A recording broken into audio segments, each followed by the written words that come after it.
You could have Eric All competing against Luke Schoonmaker to be the top tight end in the country. You could have Luke Schoonmaker competing against Eric All to be the top tight end in the country. I mean, that's the kind of players I think they are. And tough, good spring ball. I mean, not one guy on the roster was looking to duck out or get out, and certainly not, either of those two gentlemen. Good afternoon, everybody. Welcome in. Afternoon Live, part of the Maize and Blue Review. Weekdays at 1 o'clock. We're here, and we're part of Rivals.com, talking about the latest in Michigan sports. That was Michigan head coach Jim Harbaugh that you heard there at the outset. He was on the In the Trenches podcast today, which is Thursday, the 14th. And pretty much every Thursday, you come to expect that you'll see former Wolverine on the screen and on the air, and that's Jim Scarcelli. And this Thursday is no different. There he is. And we're ready to say hi to him. Hi, Scar, how are you?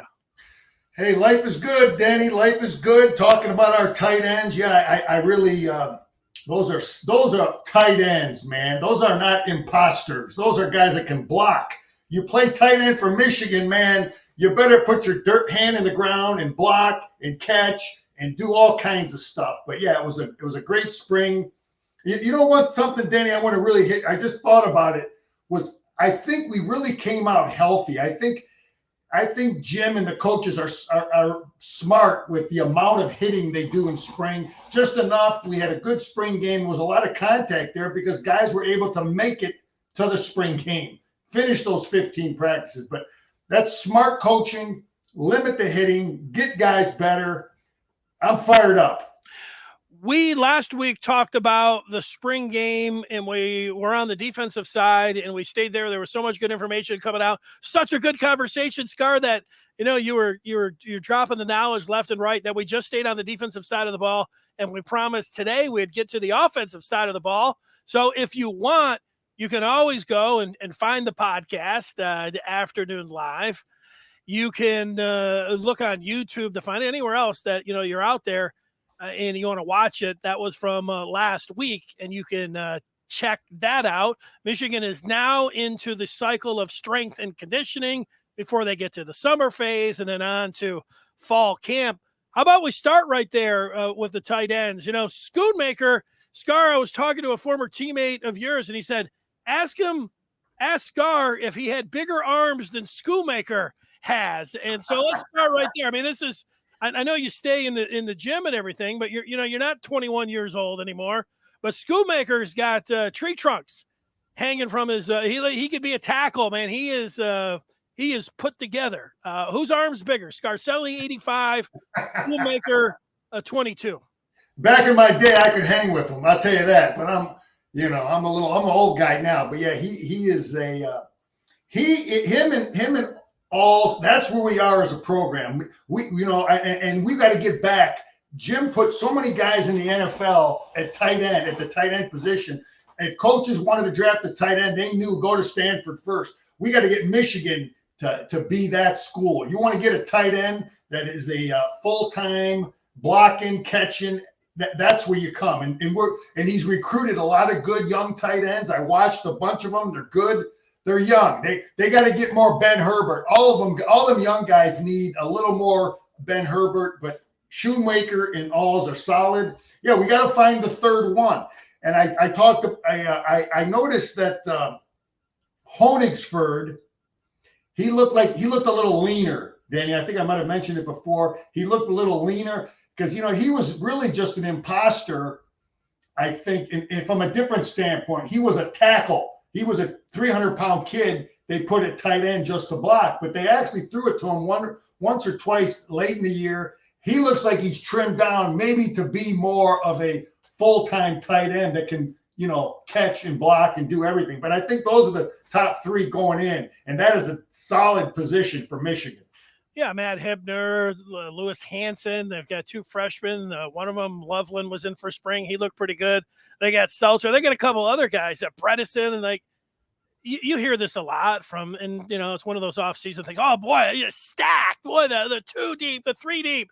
I don't know if there's a better position group in the country, but when you're talking about Michigan's tight ends, all previous to last year, you had heard you talk to people and say, well, what do you hear about? Oh, Eric All, man, he's great.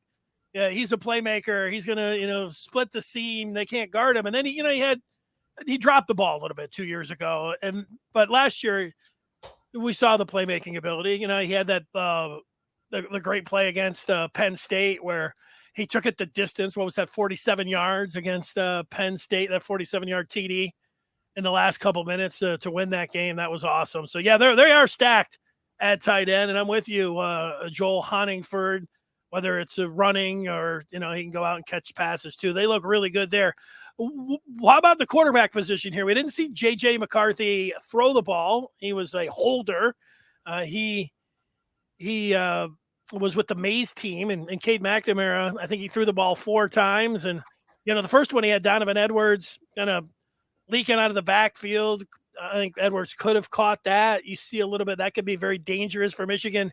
The second pass, he had Cornelius Johnson streaking down the sideline for a touchdown, completely underthrew him and missed him. And then the next pass, he was with the other team, and he put the ball right on Sandristow. That could have been a catch. And then, it ended up being 0 for 4. But we've seen enough from Cade McNamara to know that heading into the opener, however things play out, Michigan's looking pretty good at the quarterback position here. Yeah, when I watched him, as I've watched this kid, I watched him at practice when I went, and this kid is just, man, is he everything I would want as a leader. He's a take responsibility guy. He seems really smart. He doesn't point fingers, and he just seems like a real leader, kind of guy I would want to gravitate to. Not a mouthy guy, and definitely we got a solid guy there. Our quarterback position with him is great from a leadership talent standpoint. He continues to be accurate. JJ was out, so we know what he can do. He'll be ready. He's an athlete. I think we're going to see more JJ, and I'll throw it out. I think JJ is going to play at least a third of the snaps next year. He's going to be in all the time, not just to run them. That's my prediction. I think he's going to play. You got to play him. Davis Warren, the first thing I want to see, Danny, is accuracy, and that kid is accurate. That's what you want in your quarterback. Put the ball on the money, and he appears to be accurate. Can he get guys in the? Can he get us in the right play?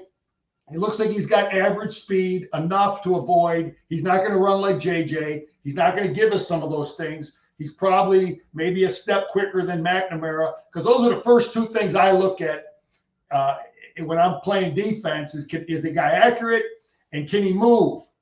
But he moves good enough. I did see him avoid a little bit. That was the big thing I was looking at. We saw the 2 young guys get in late. I like the athletic ability. I like their technique of throwing the ball. 16 is one of the freshmen, and 10. Denny, I'm sorry, I forgot their names, but they both throw the ball from a technique standpoint. I thought it was good. And, I don't think they're going to have to modify, the coaches are going to have to modify their technique. They just got to be accurate. So that's the thing we hope to get with them. They're definitely athletic. Jim wants guys that are athletic, but Davis Warren throws that out. Here's a kid that isn't the big, isn't the runner guy. So there's depth there. There's future there. There's potential there, and a lot of good things for the future from a lot of those young guys. Yeah, Jaden Denegal is number 16 from California. Then from Texas, Alex Orji, who you saw throwing the ball and taking off, and already physically looks like, if they needed somebody to get in their short yardage situation, he was stopped dead in that spring game, ended up willing himself for an extra yard there. So, yeah, it looks good as the true freshman coming in there. I think because of the schedule that Michigan has, it is going to allow Harbaugh and company to do whatever they want with these quarterbacks. You're saying playing McCarthy 33% of the time.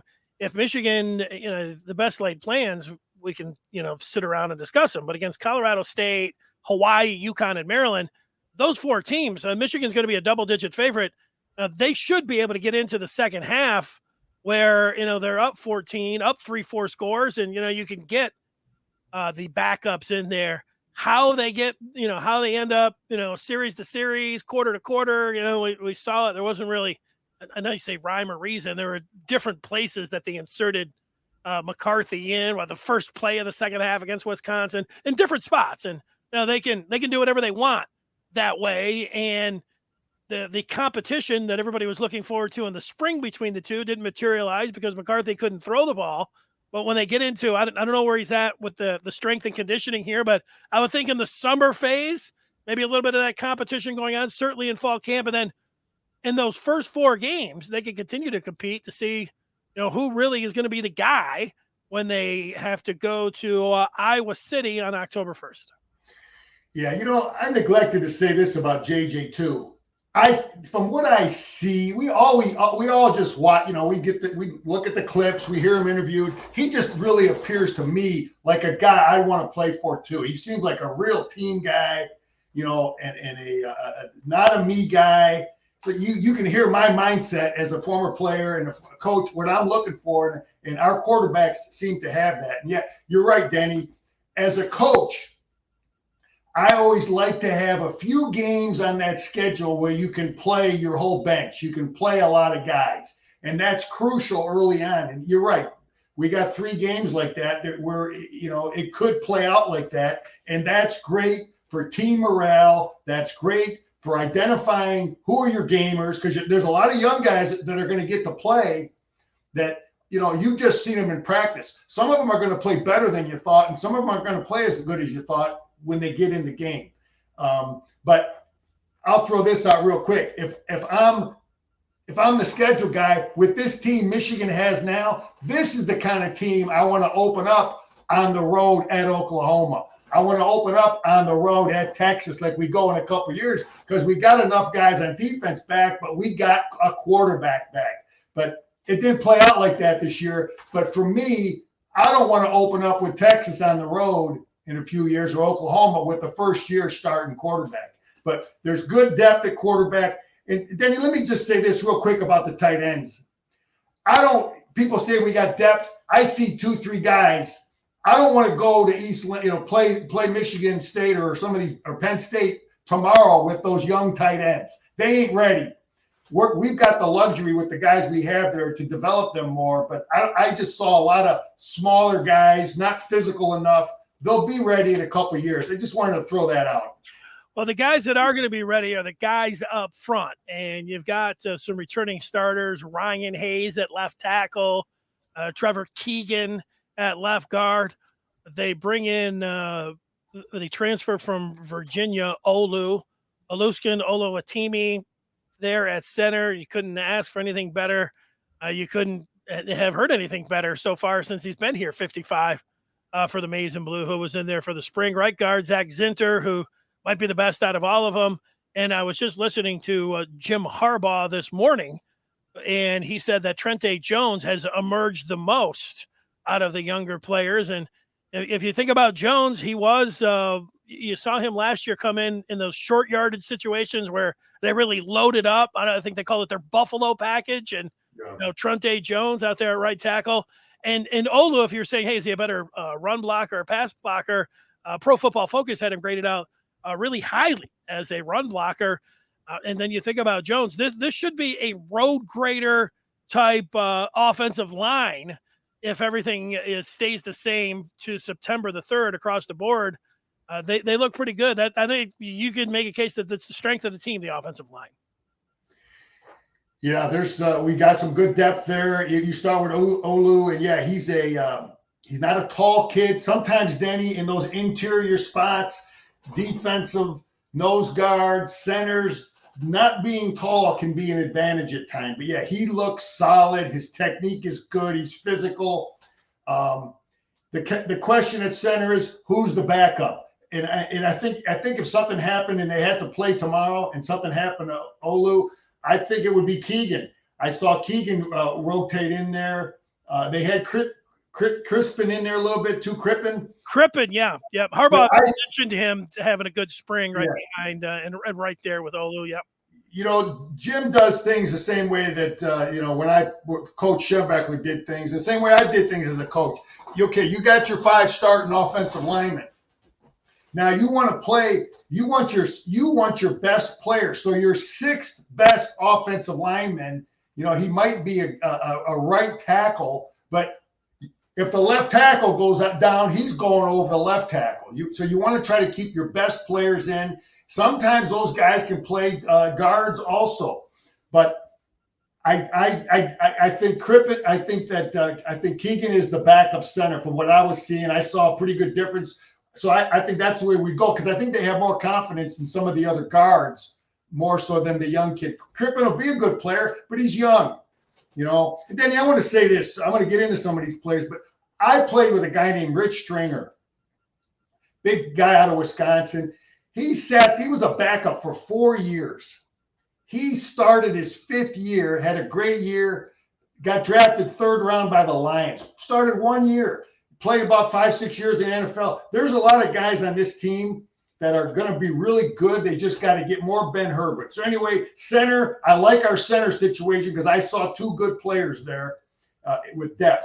Our guard situation is this. You meant Keegan and what's the other guy? Zinter. Yeah, those guys are. No, Zinter was the one they rotated in there. 65. I'm sorry, Denny. Zinter was the one they put in at center. Our guard situation is great. The kid from Sterling Heights. There's like 3 guys I saw rotating in there that are all going to be competing to be that 3rd guard. The kid from Sterling Heights, El Hadi. Yeah, Giovanni El Hadi. Yep.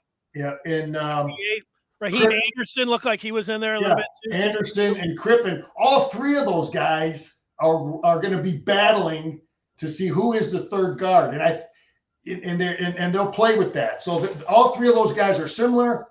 I don't know who's going to come out, but there's depth there. I saw athletic ability. I saw toughness. They need more Ben Herbert, and then a tackle. It looks like 52 is the third one because you got the 2 guys. Obviously, you talked about Jones and Hayes. We know those guys are going to be solid.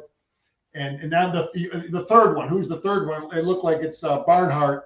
Yeah, Carson Barnhart.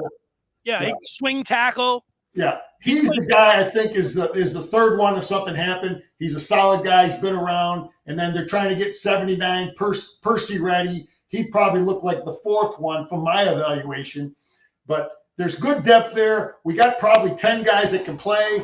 A lot of 7 of them have played a lot. They're big, older guys. I like the older guys. I don't like young guys in there. I don't want to be counting on no 2nd-year guy. But there's good depth there, and we were moving people. We were protecting. You make a good point. It could be the strength of our offense. It could be. Because let me say this too, Danny. In spring football, I think the defense has the advantage because we know the offense. We know what they run, how they run it. We know their communication. So in a spring football game, if we're seeing our offense move our defensive line or run some of our basic run plays, that's a pretty good sign for the offense. It's not a good sign for the defense because I seriously think the defense has the advantage. But I did see some good movement by our offensive line against good players that we had in there at the time, the Michigan defense. So there was some encouraging things, and especially starting out with that transfer center. He was moving Mozzie a little bit and moving some of those young, good defensive players. Yeah, and we're talking the offense today, and we got to get to the running backs and wide receivers. But before we do that, I wanted to ask you because the Hassan Haskins, he's off to the NFL. There's some good backs, but the wide receivers, it really looks like they have. I mentioned offensive line that could be the strength of it. If it's not the tight ends or the offensive line, it is the wide receivers. Where now Ronnie Bell is coming back, who was going to be the leader last year. They got 3 freshmen that are coming in that physically or talent-wise, Harbaugh called them freaks, which is good. when you're talking about that. And then we saw it a little bit in the spring. But last year, Michigan ran the ball a lot. And I just wanted to put this up here and have you tell me what you think a good split would be. I'm looking at the team statistics from last year. If you look really close, you can see that all together there, that Michigan, they had 969 plays, where you can see right at the last number where it says Michigan down there, total plays 969. So you divide the amount of pass attempts, 395 into there, and you get 41%, and you divide 574 carries, which you can see in rush attempts, into 969, and you get 59%. So Michigan running the ball 59% of the time. Sustainable, is that the identity that you think that this team wants moving forward, that Jim Harbaugh wants, because of the talent that they have at wide receiver and, tight end, and the quarterbacks that they have? Do you think that they even that up a little bit more, where you think it's 50-50? How would you see that?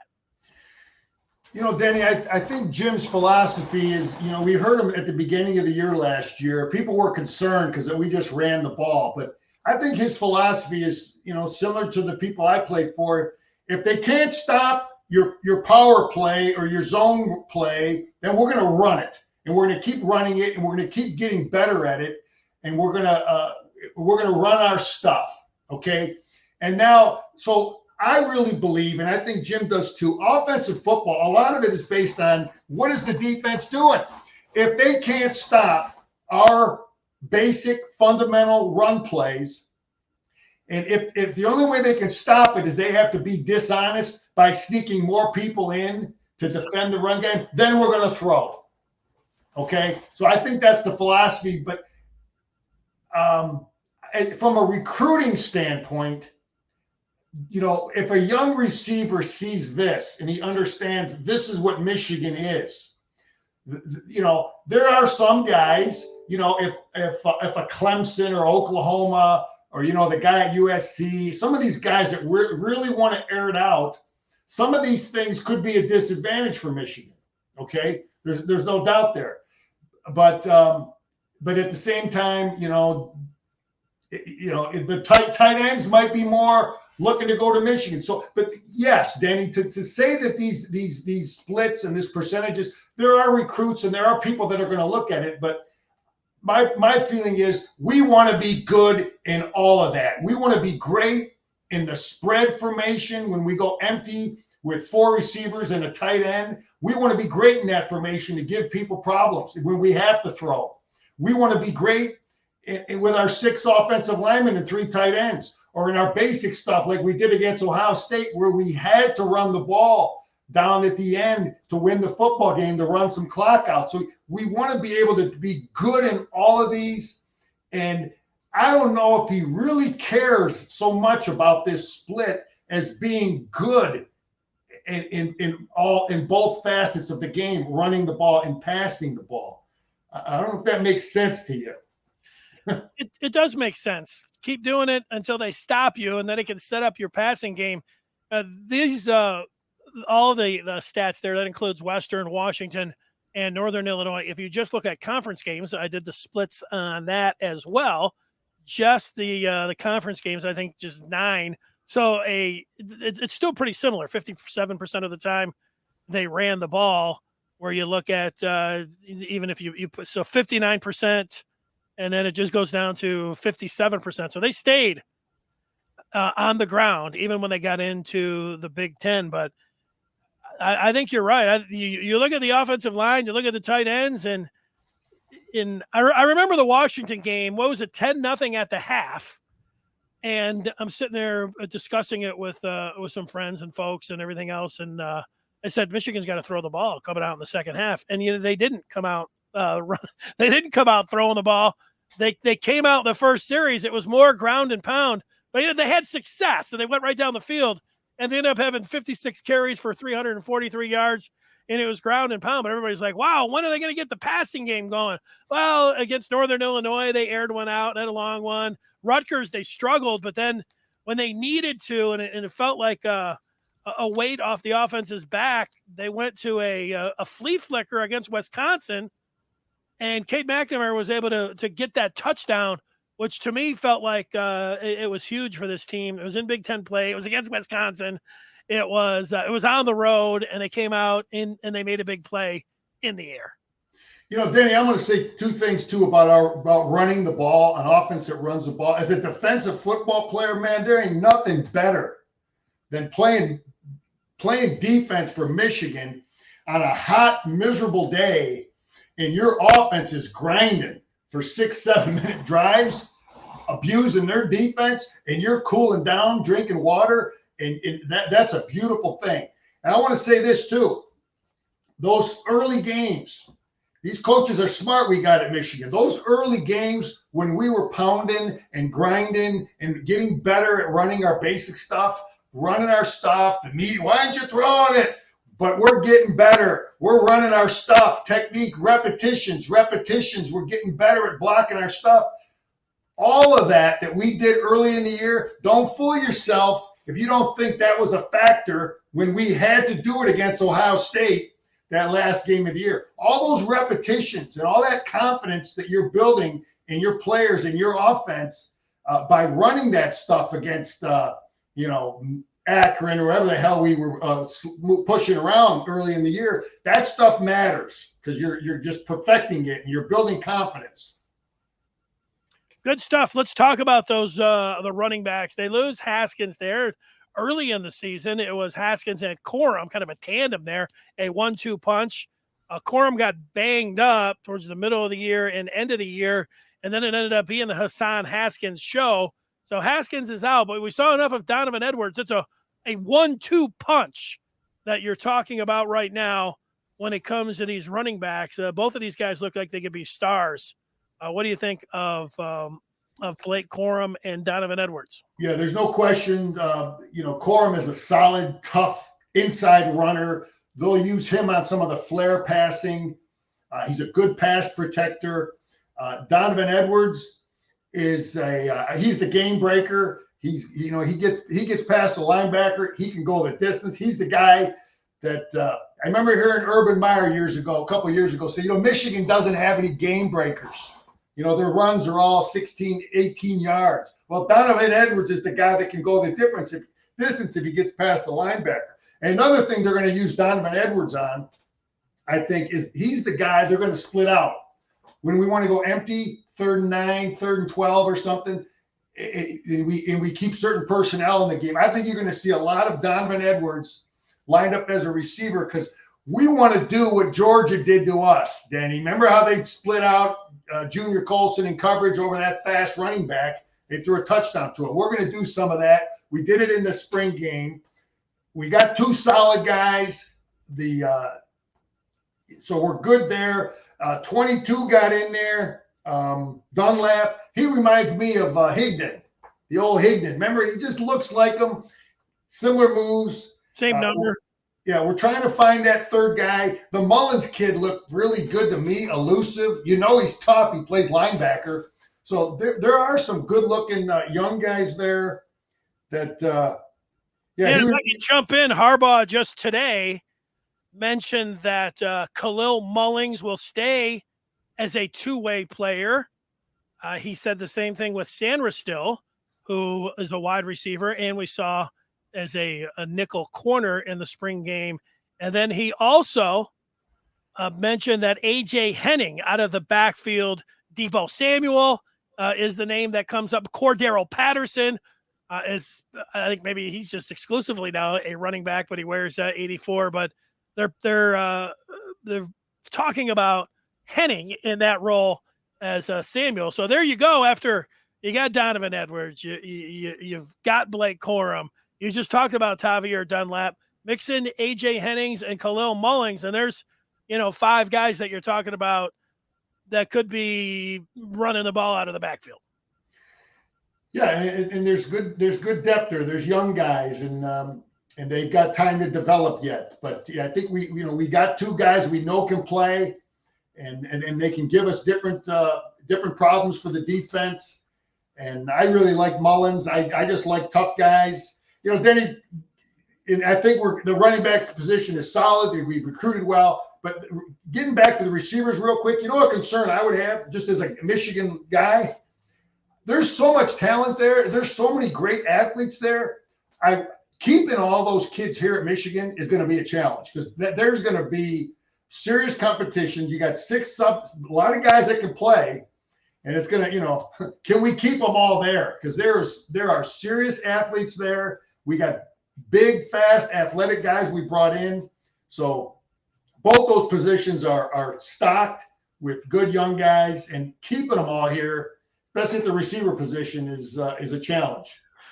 Yeah, Cornelius Johnson, because of his size and, you know, just what you saw from him last year.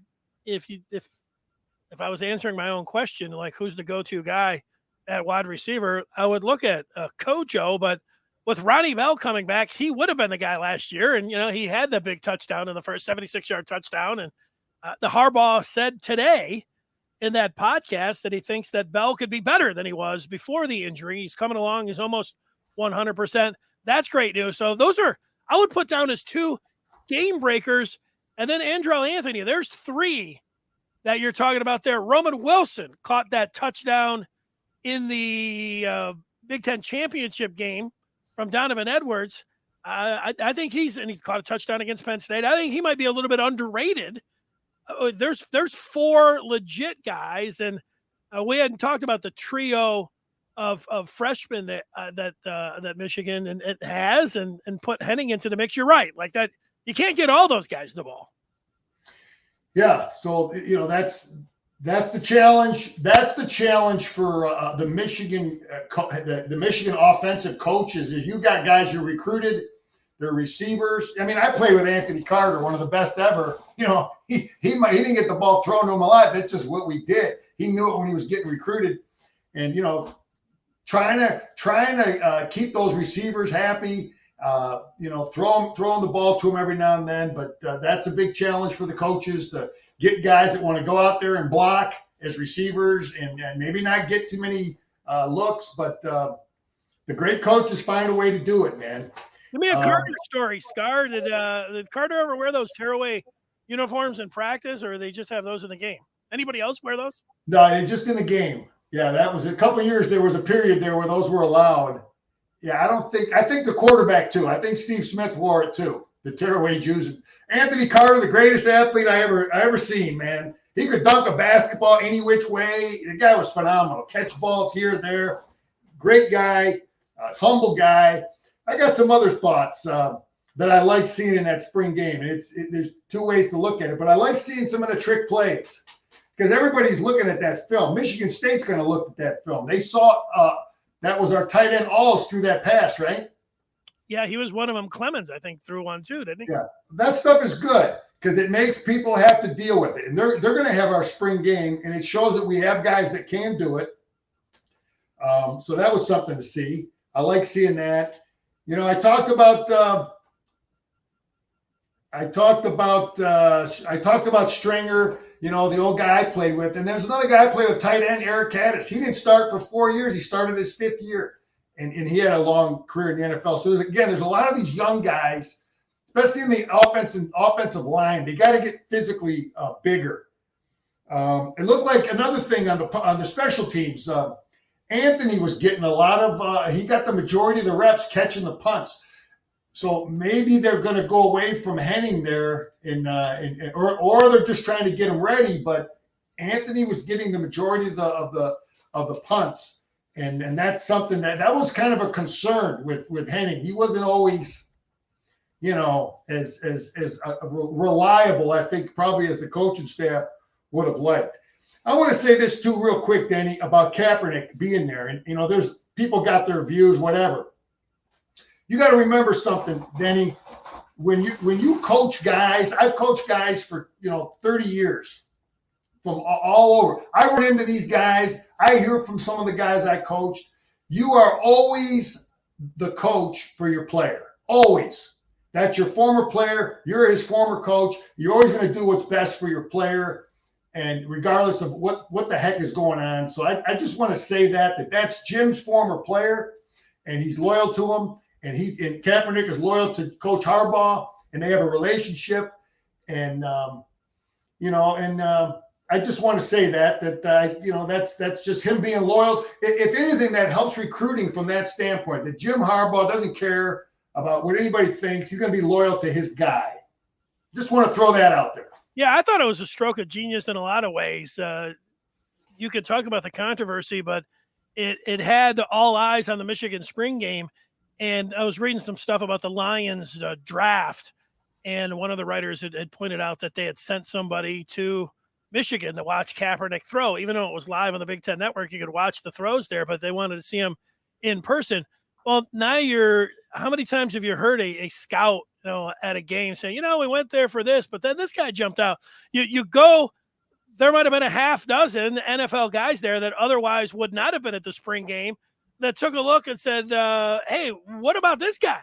We're going to have to keep an eye on him, make a little mental note. So I thought from that standpoint, it was a stroke of genius, getting the attention from NFL types and some of those eyeballs on your team. Plus, it was a little bit of, I've sat through a lot of halftimes, and I like the band. And you go to basketball games, they got dogs catching Frisbees and, all kinds of different things. But, watching Colin Kaepernick, most of the people were like, hey, let's see it.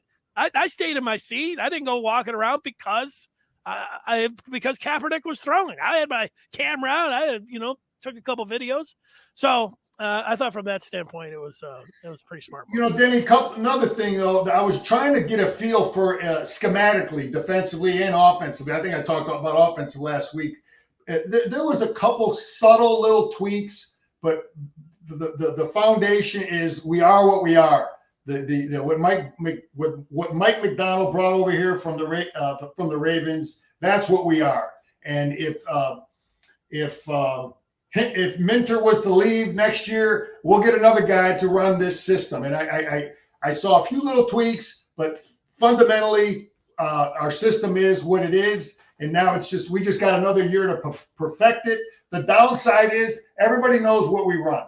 Everybody knows all our little tweaks. The upside is we got a whole nother spring to perfect the techniques and the schemes and the stunts and do what we do.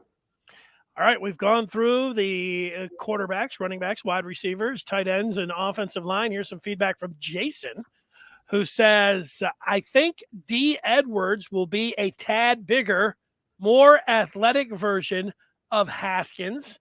With Edwards, there is a new Thunder in town, and he likes the show. What do you think? Donovan Edwards. Yeah, he's right. I think I talked about it after I went to that practice. That was one of the first thing I saw. Man, he's been in the training table a little bit. The boy's got some hooks on him, man.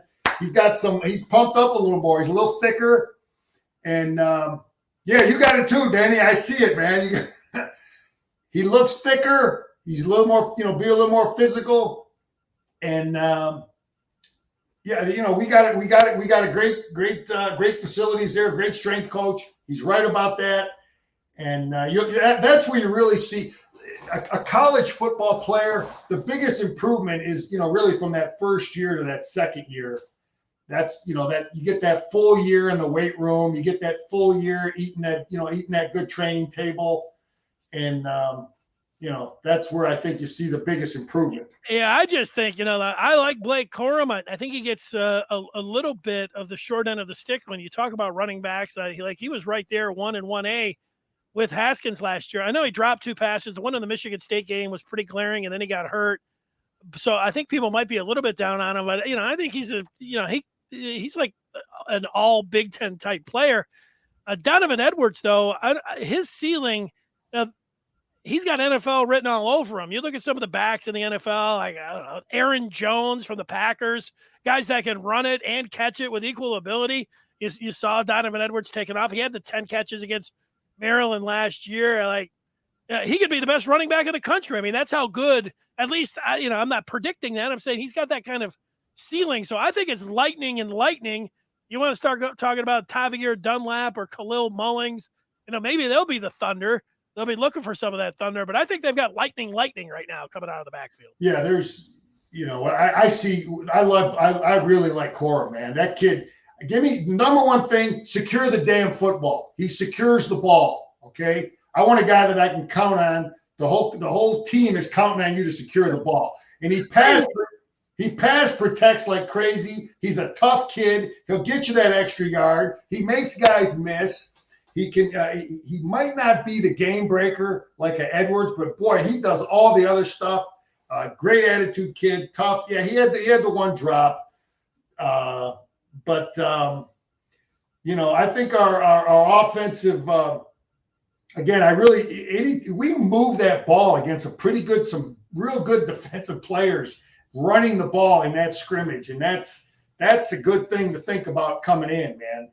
Yeah, Corum had a 67-yard run against Iowa. How long was that run that he had in the second half against Ohio State? I mean, he's a playmaker on the kickoff return. He didn't go for a touchdown, but he had a 79-yarder in the opener. I mean, I do think he's sold a tad bit short by Michigan fans, but great feat. And, Scar, you've been doing this show now, I think for 5 months, you have never sounded more like a coach than you did right there in that last minute, talking about ball security and blocking from the running backs. I loved it. Danny, believe me, as a player too, man, let me tell you, we had the terminology that football coaches use is called sudden change. Sudden change is when some idiot dropped the ball. One of your, you give the ball back, you throw an interception, you fumble the ball. I don't want that as a player, and you sure as hell don't want it as a coach. So that is crucial. Who's going to secure the dang ball, man? But again, man, I just I like how we were able to run the ball in that scrimmage. That's good stuff. Because if we can run the ball versus our defense in April, we will run the ball against the Buckeyes in November. Woo! All right. And, another good thing I wanted to mention too, that the same thing about how I believe our offense helps our defense, because our offense runs just about everything that we'll see throughout our schedule. Spread, 3 tight ends, all the different stuff. But our defense does so many different things schematically that it really forces our offense and our offensive players to really mentally be sharp, because we do a lot of things that force our offense to think and adjust, and that helps. That's going to help our offense be able to run the ball against Nebraska and things they do, or what does Ohio State do or Michigan State. So that diversity of scheme helps our offense too, that our defense does. All right. Well, I'll throw some coach stuff at you. The players made in the offseason, this cycle, strength and conditioning over the next 4 weeks. Let's see some gains there, the summer phase. And then they got to be ready to go into fall camp, which, will be early August. So there it is. Any final thoughts here, Jim Scarcelli? Yeah, I'm really, really optimistic. We came out healthy. We got a lot of depth, a lot of good players. I know they're pissed off and they're not fat and happy. There's a lot of competition that's going to drive everybody. We got the coaching looked good. I want to make a comment about one of our callers last time I was on. When I was talking about the Michigan man, he said, well, Frieder was a Michigan man. He graduated from Michigan. That was the statement. That was the comment. And I just want to make sure that we understand. Bo didn't care where Fisher went.